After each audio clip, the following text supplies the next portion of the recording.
good, YouTube? It's your boy Cass here, and we are here to talk about why the Baltimore Ravens will win the Super Bowl. So, okay, we're going to look at this and break it down from different standpoints. Lamar Jackson is developing as a passer. I think he's much better now as a passer than he was in his first two seasons, even though I believe he did win MVP his second year. But I believe he's a much better passer now than he was then. And then we have the meme that is Trace McSorley as his backup. Because they did indeed release RG3. So, J.K. Dobbins, a running back that I'm hoping takes a big step up this year, along with the Gus Bus. I like the adding of Rashad Bateman. I thought Rashad Bateman was a big guy coming out of college at Minnesota. I like Devin Duvernay. I like Deion Kane. Deion Kane I was a big fan of Deion Kane as well coming out of Clemson. Injuries have just really hindered Deion Kane. I do believe he, though, would fit better at the tight end position. Very similar to Delaney Walker and Darren Waller. I feel like he would make that jump very well.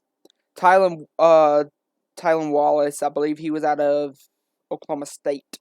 So, I liked him too. Mark Andrews and Nick Boyle. Nick Boyle's more of the blocker. Andrews more of the pass catcher. Patrick Ricard has been on this team for what seems like forever, but this is the big upgrade I feel like they've made. They've had Ronnie Stanley for a while, but if this is something new for me, they just got in Alejandro Villanueva, but did they always have Kevin Zeitler? Can a Ravens fan in the comments tell me if y'all have always had Kevin Zeitler? Like, I wouldn't. That looks new to me. I think they drafted Ben Cleveland as well. Defense-wise, I like the front. I like Derek Wolfe. I like Brandon Williams. This is a big throw up in the air.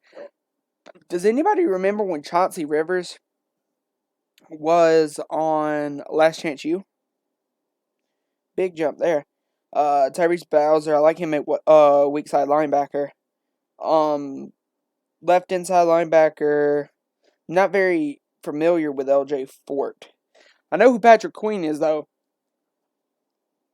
Had an incredible rookie season. I know who Pernell McPhee is as well. I really think he's a good linebacker. Yeah, that's where I was going with that. This is where I think they've really improved, is in the secondary. They got Marlon Humphreys, they got Marcus Peters, they've had them for a while. But then they go out and get Shaun Wade. And to pair with Shaun Wade, they go out and get Darius Washington.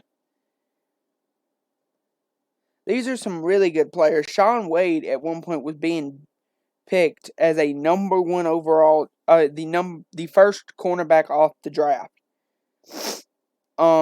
Both of these corners, very young, could grow. Actually, I really do like Darius Washington.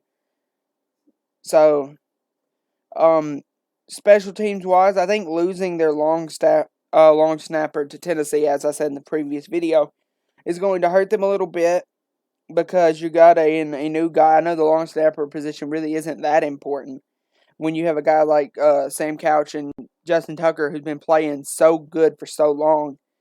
It proves like we had two bad long snappers last year at Tennessee, and Brett Kern just made it work. And I think Sam Couch and Justin Tucker will be able to do that too.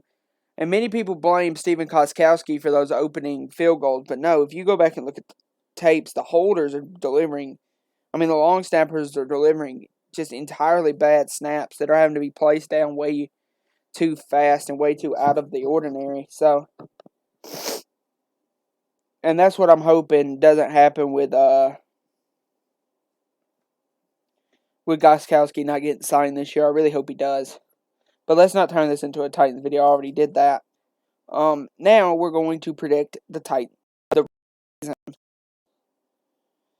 Through previous ones I've done with this already.